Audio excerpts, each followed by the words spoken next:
They called him many names, the perfume burglar, Little Hymie, Hymie the Pole, but to Al Capone he had only one name, Nightmare.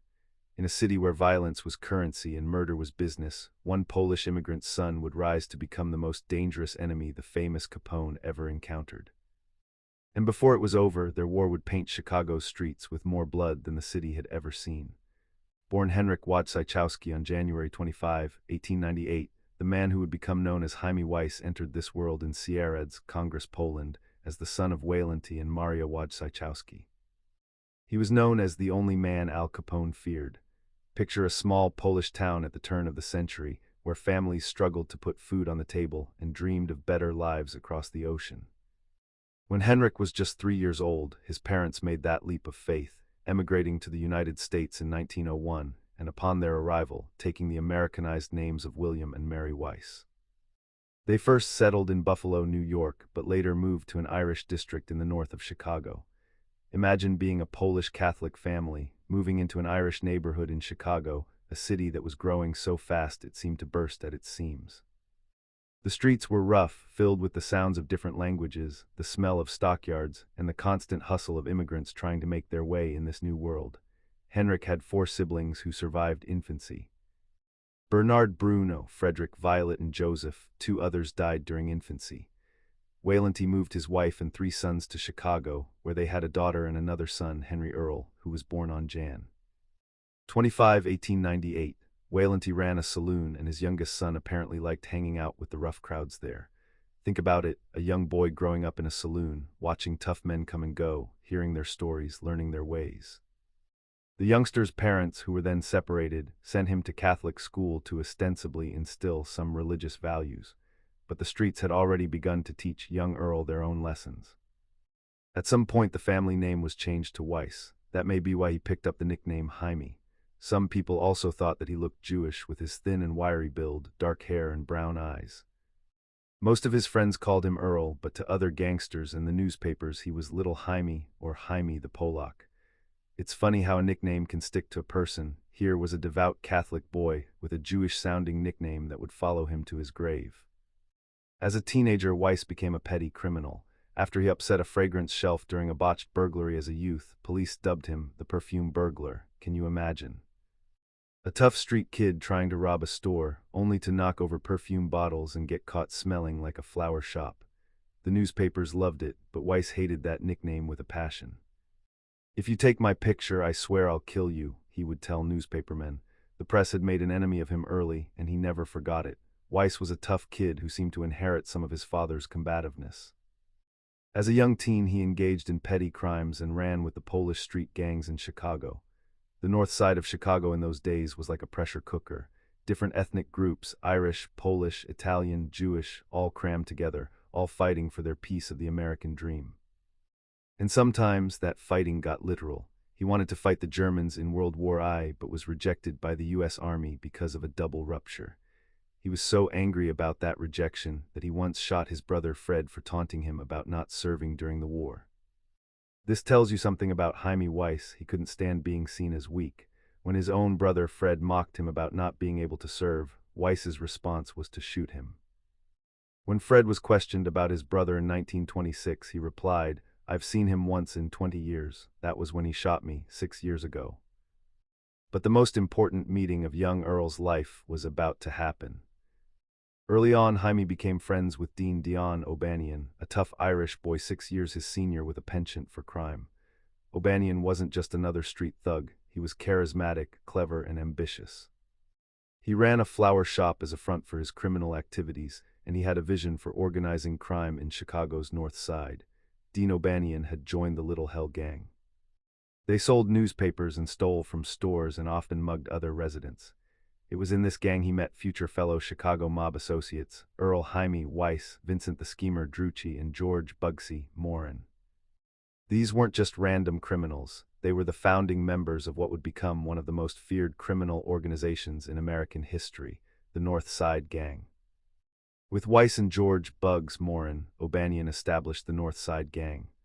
The criminal organization they founded eventually controlled bootlegging and other illicit activities in the northern part of Chicago.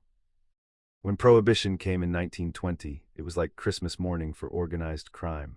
Suddenly, something that millions of Americans wanted, alcohol, became illegal. And where there's demand and a law against supply, there's money to be made. The North Side Gang wasn't just Irish anymore. Weiss joined Chicago mobster Dean O'Banion's Irish-Polish-Italian-Jewish organization known as the North Siders. They controlled bootlegging and ran illegal gambling operations in their territory and engaged in other criminal activity. It was like a criminal United Nations, with O'Banion as the leader and Weiss as his right-hand man. The friendship between O'Banion and Weiss was deep and genuine. Weiss's business acumen, coupled with his loyalty to both O'Banion and their crew, helped spearhead the Northsiders as one of the frontrunners in the bootlegging industry during Prohibition. O'Banion was the face, the charm, the negotiator. Weiss was the enforcer, the planner, the one who made sure things got done. Not only was Weiss fearsome and dangerous, but he was smart and a good organizer. Chicago journalist James O'Donnell Bennett called Weiss the brainiest leader that North Side boozdom ever had. This wasn't just muscle, this was intelligence combined with ruthlessness. Weiss is credited with the first known use of the organized crime practice of the one-way ride, referring to a planned murder where the victim is lured or coerced into driving with their killers and is killed either en route to or upon arrival at a destination. Think about the cold calculation of that. You get in a car with someone you think you can trust and you never come back. Reportedly, mobster Stephen Wisniewski had hijacked beer trucks belonging to the Northsiders, and to teach him a lesson, O'Banion ordered Weiss to kill him. Weiss decided to take Wisniewski on a drive along Lake Michigan. Wisniewski never returned. After returning from the murder, Weiss openly joked to other members of the gang that he took Stevie for a one-way ride. But there was something else about Hymie Weiss that set him apart from other gangsters. Despite the Jewish-sounding surname, he was Polish Roman Catholic. Besides his gun, he always carried a rosary. Despite his life of crime, he wore a crucifix, carried a rosary, and regularly attended Mass at Holy Name Cathedral, located right across the gang's headquarters. Weiss was known to be against prostitution, fueling his scorn of the city's South Side vice cartels. The North Siders had a strong dislike for the mostly Italian South Side mob, led by Johnny Torrio and Al Capone. It was not just due to greed and ethnic differences, but also because the North Siders were staunch churchgoers, and they didn't like that the Italian mob ran houses of prostitution. This wasn't just about territory or money, this was about principles, as strange as that might sound coming from criminals. Weiss had a reputation for helping out poor people in the neighborhood, but he could also be hot-tempered and vicious. He was a man of contradictions, attending church on Sunday, then planning murders on Monday, helping a poor family pay their rent, then shooting someone who crossed him.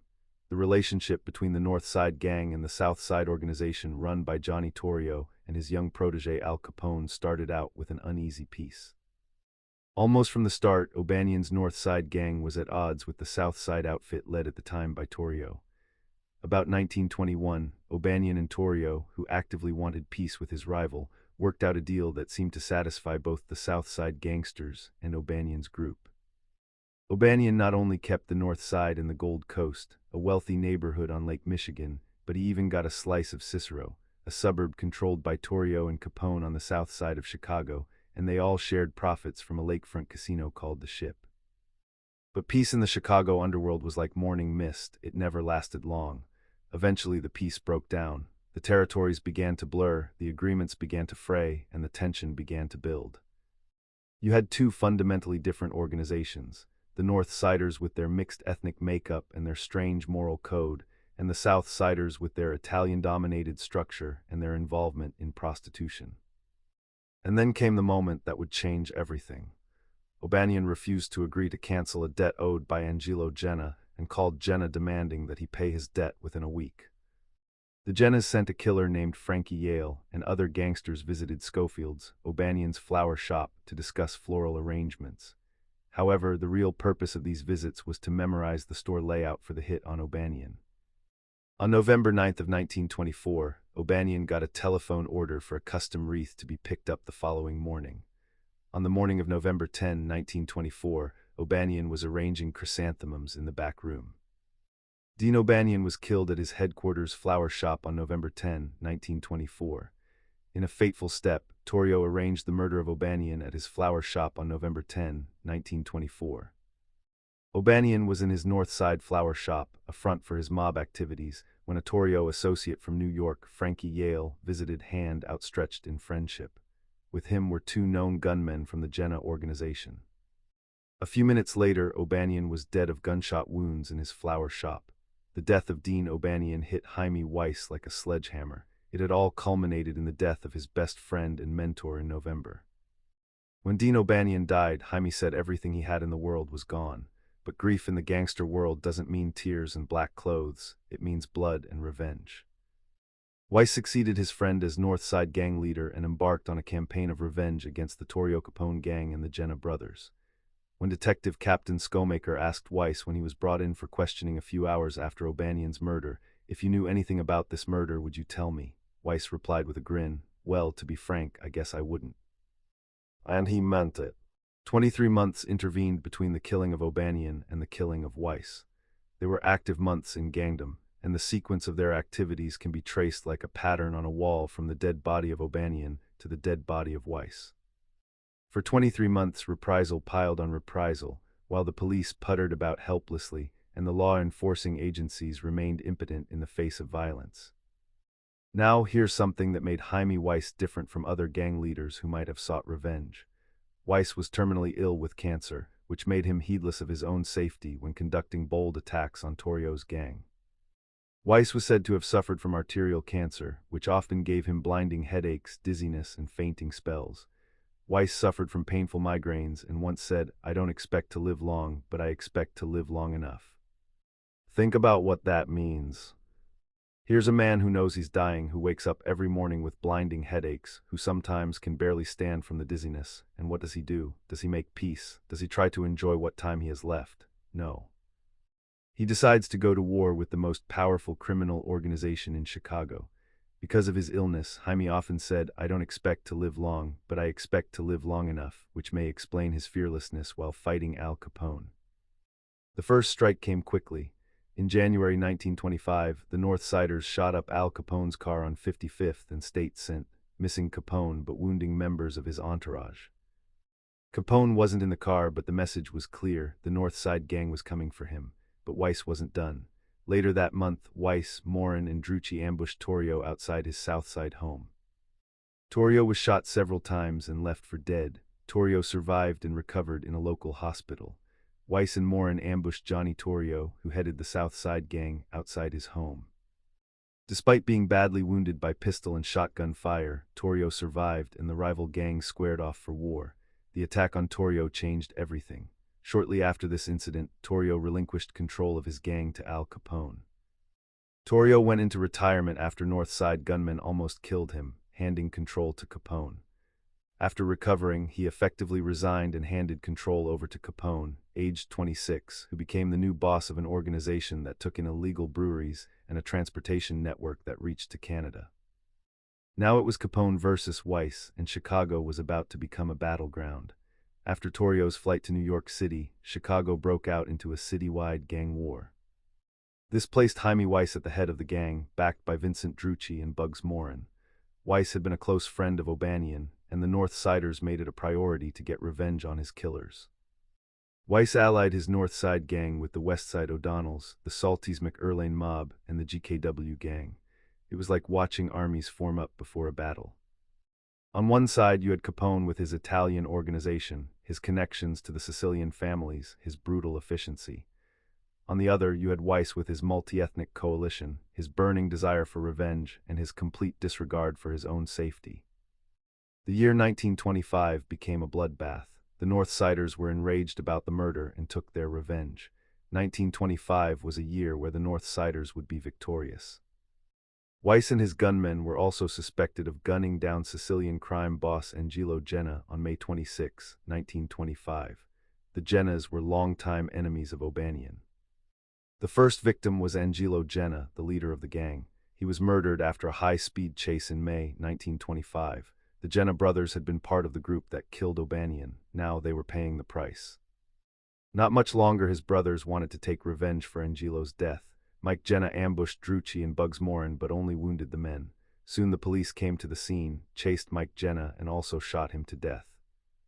The Northsiders had now killed a couple of their biggest enemies and gave their organizations serious setbacks, but they wouldn't stop there. In July 1925, a third Jenna brother, Tony, was murdered in pretty much the same way as Dion O'Banion.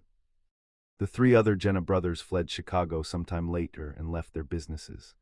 Three Jenna brothers dead or fled, Torrio retired and wounded, the South Side organization in chaos, Weiss was winning his war of revenge. But Capone was no Johnny Torrio. Where Torrio had tried to negotiate to keep peace, to run crime like a business, Capone was ready to fight fire with fire. In August 1926, Weiss and Drucci, with their entourage, were attacked by a contingent of Capone gunmen, including Paul Ricca, who was arrested at the scene. The gun battle took place on South Michigan Avenue, near the Standard Oil Building. The North Side gang leaders survived the attack, reportedly due in large part to Drucci's personal efforts in driving off the assailants. But surviving wasn't enough for Hymie Weiss. He wanted Capone dead, and he was going to make sure Capone knew it.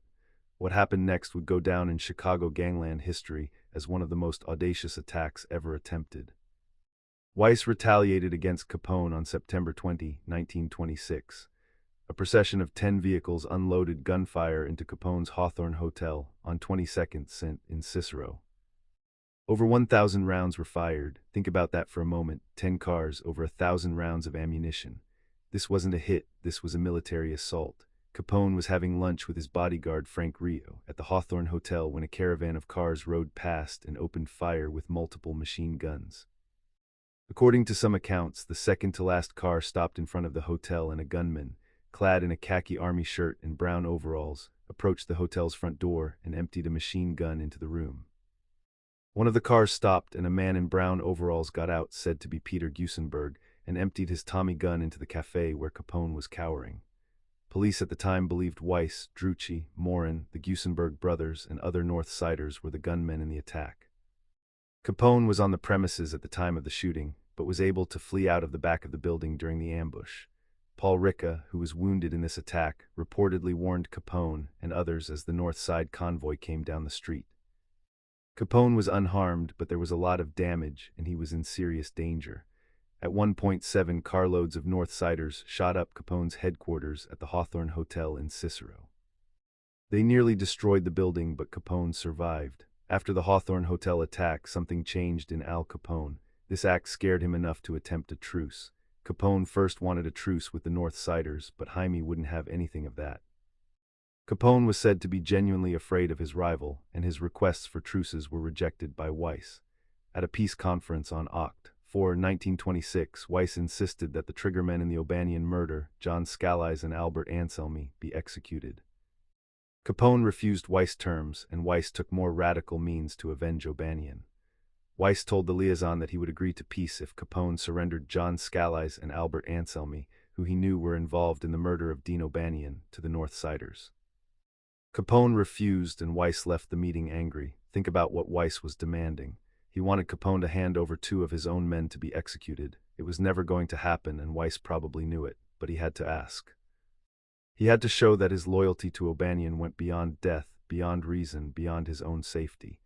Capone was a man with a lot to lose, and Weiss, as he saw it, had nothing, and that made Weiss incredibly dangerous. A dying man with nothing to lose and everything to avenge is perhaps the most dangerous enemy anyone can have. So Capone made his move. He knew that as long as Hymie Weiss was alive, there would be no peace, no safety, no end to the war. The man who had become known as the only man Al Capone feared had to die. Jury selection for a murder trial of Joe Saltese, with whom Weiss sought an alliance, began on October 11, 1926, and Weiss and 4 of his men were cited there. With him that day were his bodyguard Sam Peller, gangster Patty Murray, attorney William W. O'Brien, and Benjamin Jacobs, an investigator for O'Brien. It was widely rumored that Weiss would buy off the jury in order to ensure an acquittal for Saltese. At 4 that afternoon, Weiss and his men left for their State Street headquarters, the old Schofield flower shop where O'Banion had been killed. October 11, 1926. It was a day that had started like any other for Hymie Weiss. He had business at the courthouse, the Saltese trial to deal with, the usual chaos of running a criminal empire. At 4 o'clock that afternoon, Weiss and his men left for their State Street headquarters, Schofield's Flowers. The quintet parked their cars on Superior Street and rounded the corner to cross State. The location was symbolic, and perhaps that should have been a warning. The headquarters was in the same flower shop where O'Banion had been murdered 2 years earlier. Right across the street stood the Holy Name Cathedral where Weiss attended Mass. It was his territory, his sanctuary, the place where he should have been safest. The quintet were crossing State Street to enter the shop when two gunmen hidden in a nearby rooming house opened fire with a machine gun and shotgun. Weiss and Patty Murray were killed while the other three were wounded, including Weiss' bodyguard and driver Sam Peller. As they did, two gunmen hidden in a nearby rooming house opened fire with a submachine gun and shotgun. Weiss and Murray were fatally wounded by this first burst. William O'Brien was hit 4 times and staggered into a nearby stairwell. As they did, two gunmen hidden in a nearby rooming house opened fire with a submachine gun and shotgun. Wojciechowski and Murray were fatally wounded by this first burst. At the initial sound of gunfire, a panicked Sam Peller drew his .38 and instinctively fired a shot in the general direction of shooters. This bullet unintentionally struck Weiss as he collapsed onto the sidewalk. In the chaos and confusion, Weiss's own bodyguard had accidentally shot him while trying to return fire. Hymie Weiss fell dead at the hands of gangdom with 10 machine gun bullets in his body. Weiss was about to enter his headquarters when he and his men came under a hail of gunfire from a nearby second-story window. Weiss was seriously wounded and died in the ambulance on the way to the hospital. He was just 28. October 11, 1926, Hymie Weiss's car pulled up outside Holy Name Cathedral with 4 of his men. As he was crossing the street, bullets from Thompson's submachine gun burst from the window of a nearby apartment. Weiss fell to the ground unconscious and died on the way to the hospital. Bullets from the fusillade chipped the cornerstone of the Holy Name Cathedral directly across the street, where Weiss and O'Banion regularly attended Mass. The bullets that killed Hymie Weiss left their mark on the cathedral itself, as if even the house of God had been wounded in this war. The bullet holes aren't visible today, but you can see there's a new layer of cement above it. The news of Hymie Weiss's murder spread through Chicago like wildfire. When Vincent Drucci heard the news, he was distraught, and newspapers reported that he was being held back from attacking the perpetrators. For a man who had fought alongside Weiss through countless battles, who had shared in the glory and the grief of their criminal empire, the loss was devastating. The North Side Gang had lost not just a leader, but the very soul of their resistance against Al Capone. The funeral told its own story about what had happened to the North Side Gang since O'Banion's death. Weiss's funeral wasn't quite as big as O'Banion's, a fact that irritated Josephine simmered, but Morin tried to gently explain that they had lost several friends to violence over the last 2 years. 2 years of constant warfare had taken its toll. The gang that had once ruled the North Side with an iron fist was bleeding to death, one member at a time. Mary Weiss was accompanied by her 2 sons and sobbed next to the coffin. Here was a mother burying her son, the little boy she had brought from Poland, the child she had hoped would find a better life in America. What must have gone through her mind as she stood there, watching them lower her Henrik into the ground? Weiss's remains were interred at Mount Carmel Cemetery in Hillside, Illinois, in a family mausoleum, the same cemetery where Dean O'Banion lay buried just a short distance away. Even in death, the 2 friends were near each other. But there was another woman at the funeral whose grief ran just as deep. Josephine Simard had been Weiss's companion, perhaps his wife, the records are unclear. She was what Dean had been for him, a ray of sunshine to his dark moods, and while they did fight often, the famous scene in The Public Enemy, 1931, where James Cagney shoves a melon into Mae West's face is supposedly based off of Hymie Weiss shoving an omelet in Josephine's face when she wouldn't stop talking one morning. They were a well-matched pair and seemed very happy together. Even their fights had become part of Hollywood legend. The investigation into Weiss's murder was a farce from the beginning. Chicago police launched an immediate investigation, recovering the weapons and tracing elements of the attack, but no arrests were made and the case yielded no convictions, hampered by witness intimidation and the era's widespread corruption within law enforcement.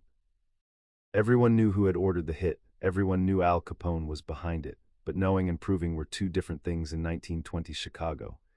In the aftermath, a temporary peace conference was held on October 21, 1926 at the Hotel Sherman, leading to a brief truce between the North Side Gang and the outfit.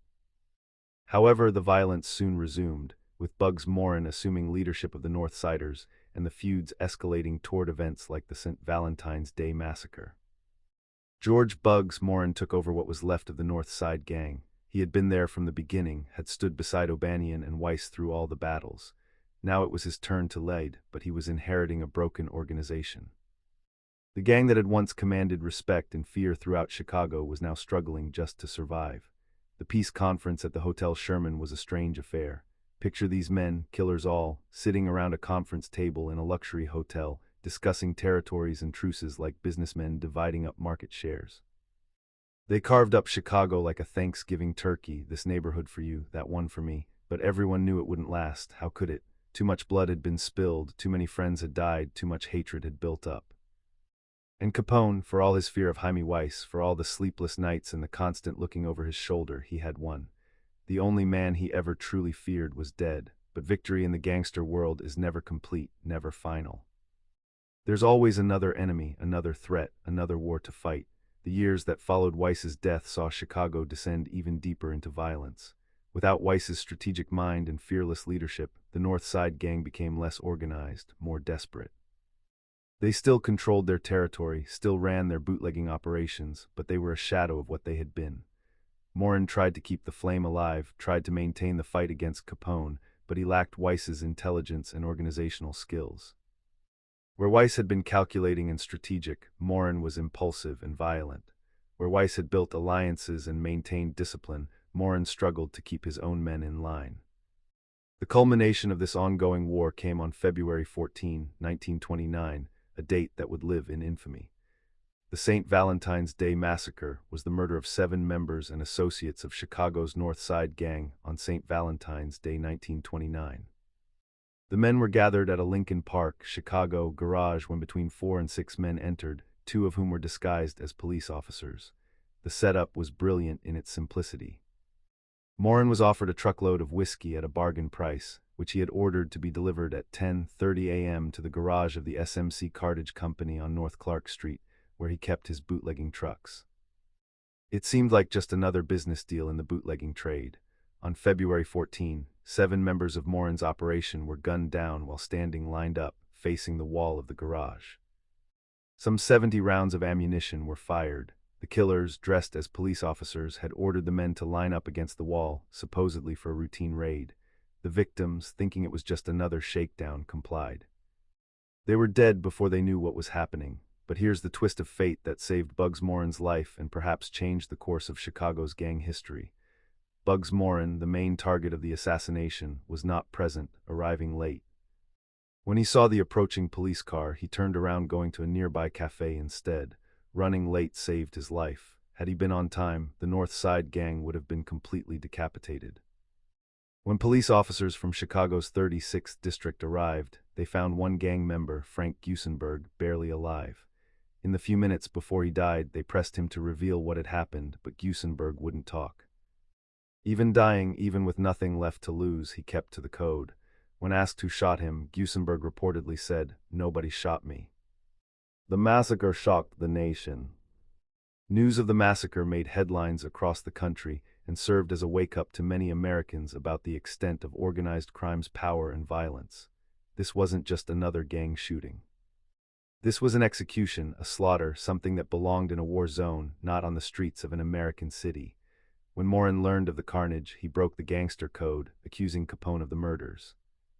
George Bugs Morin was on his way to the garage in Chicago at the time of the St. Valentine's Day Massacre. He missed getting killed by minutes. A few days later, he told reporters, "Only Capone kills like that." Reached at his Florida home for comment on the murders, Capone offered his own opinion. "The only man who kills like that is Bugs Morin." The St. Valentine's Day Massacre, as it was known, remains an unsolved crime and was never officially linked to Capone, but he was generally considered to have been responsible for the murders. Like with Weiss's death, everyone knew who was responsible, but proving it was another matter entirely.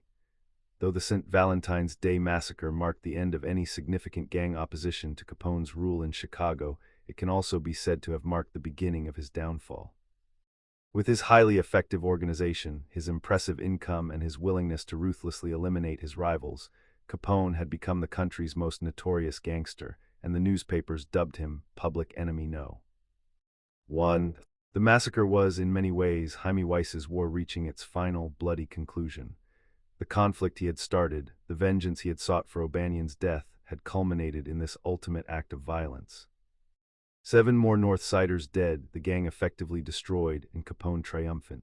But at what cost? The St. Valentine's Day massacre actually proved to be the last confrontation for both Capone and Morin.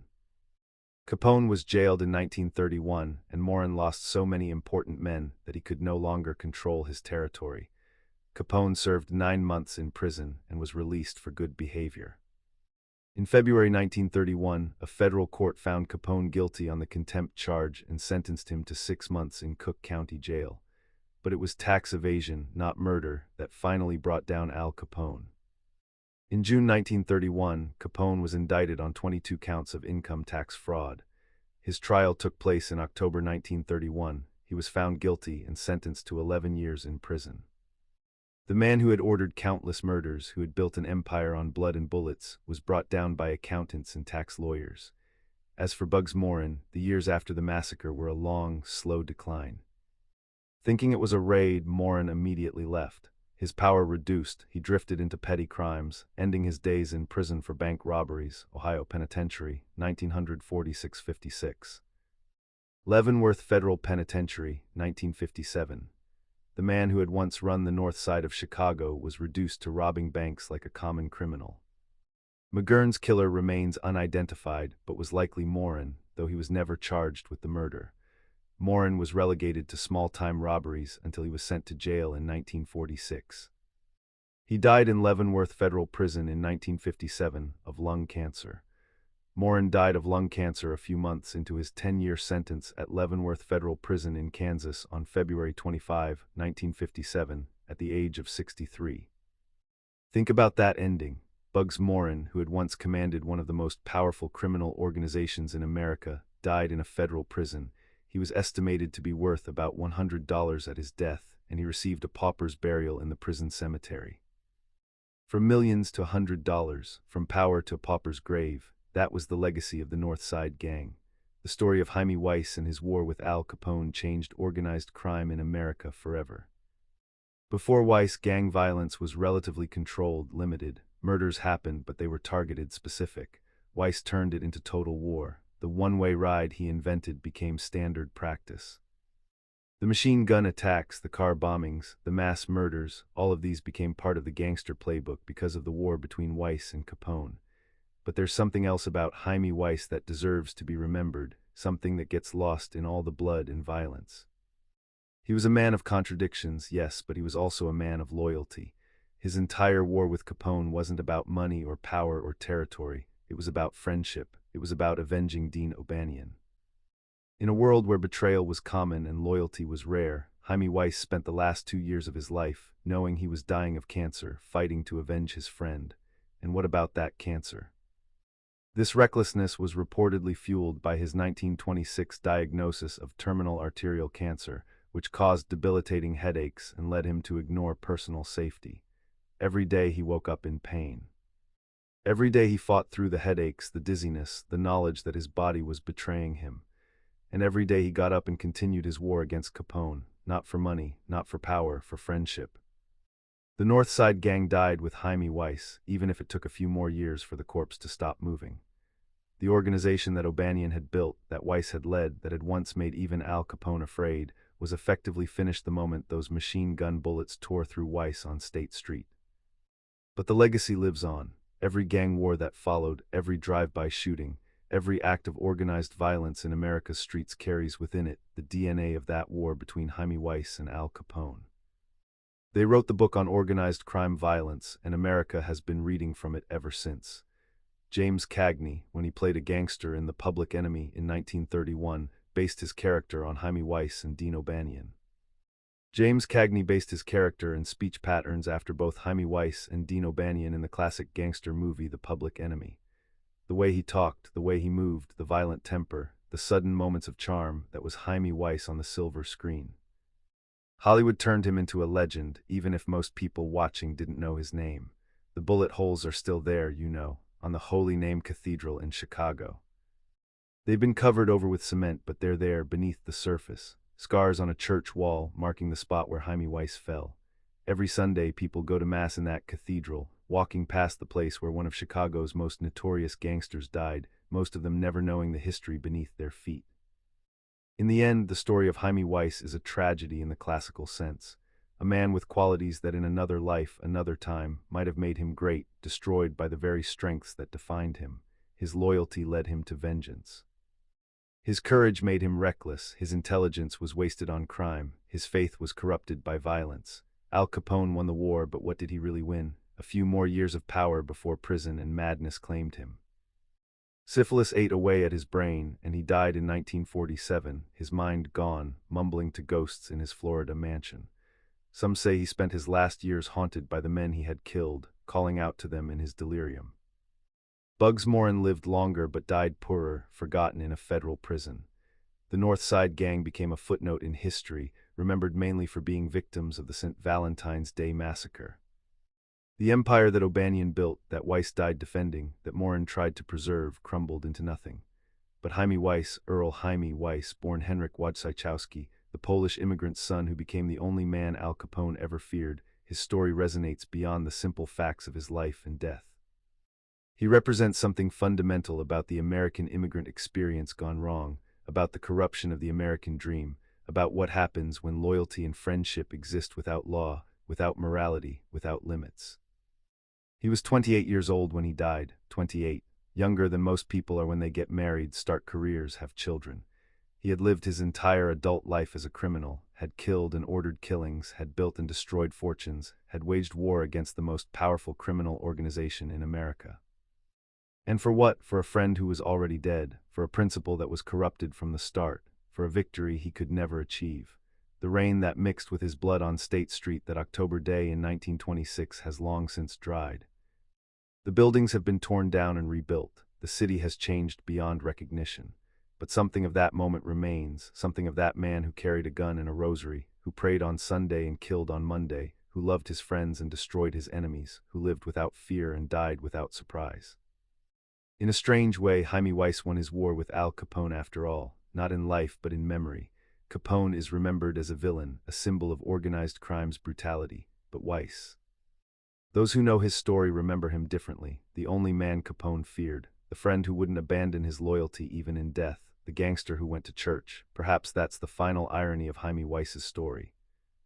He spent his life trying to be remembered, trying to matter, trying to leave his mark on the world. He did all of that, but not in the way he intended. He's remembered not for what he built, but for what he destroyed. Not for his victories, but for his defeat. Not for his life, but for his death. And yet in that death, in that loyalty that went beyond reason, beyond safety, beyond life itself, there's something almost noble. Almost. Because in the end, Hymie Weiss was a killer, a criminal, a man who brought terror and death to the streets of Chicago. But he was also a friend, loyal beyond measure, brave beyond sense, defiant to the very end. That's the tragedy of Hymie Weiss. He had all the qualities of a hero, courage, loyalty, intelligence, determination, but he used them in service of crime. He could have been anything, done anything, achieved anything. Instead, he died at 28 on a Chicago street corner, his blood mixing with the rain, his rosary falling from his pocket, the only man Al Capone ever feared becoming just another casualty in a war that nobody really won. The cathedral bells were ringing when Hymie Weiss died. They say you could hear them over the sound of the machine guns, over the screams and the sirens. The bells of Holy Name Cathedral, calling the faithful to prayer, marking the death of one of their own. A sinner, yes, a killer, certainly, but also a man who never forgot where he came from, who never abandoned his faith, who carried his contradictions to the grave. That's how this story ends. Not with triumph or defeat, not with justice or revenge, but with church bells ringing over a bloody street, marking the passing of a man who was both more and less than what he could have been. The only man Al Capone feared was dead, and with him died an era, a way of life, a particular brand of honor among thieves that would never quite exist again. Hymie Weiss was buried with his rosary. They placed it in his hands before they closed the coffin, that symbol of faith he had carried through all his crimes. In death, perhaps, he found the peace that had eluded him in life, or perhaps not. Perhaps some sins are too heavy even for prayer to lift, but his mother believed. Standing at his grave, Mary Weiss prayed for her son's soul, for her little Henryk who had come so far from Poland only to die on an American street. And that's the real tragedy, isn't it? Not the gang war, not the murders, not even the waste of potential. It's a mother standing at her son's grave, wondering where it all went wrong, wondering how her little boy became a monster, wondering if her prayers can reach him now, wherever he is. That's the story of Hymie Weiss. That's the legacy of the only man Al Capone ever feared. A cautionary tale written in blood on Chicago's streets, a reminder that courage without conscience is just violence, that loyalty without law is just vengeance, and that even the bravest man can't outrun a bullet or outlive his fate. The streets of Chicago are quiet now, relatively speaking. The gangs still exist, the violence continues, but it's different. The era of Hymie Weiss and Al Capone, of Tommy guns and flower shops fronting for crime empires, of rosaries and revolvers, that era is gone. But every so often, when the rain falls on State Street, when it runs red in the gutters like blood, the city remembers. It remembers the day the only man Al Capone feared fell dead outside a cathedral, and an era of American crime came to its violent, inevitable end.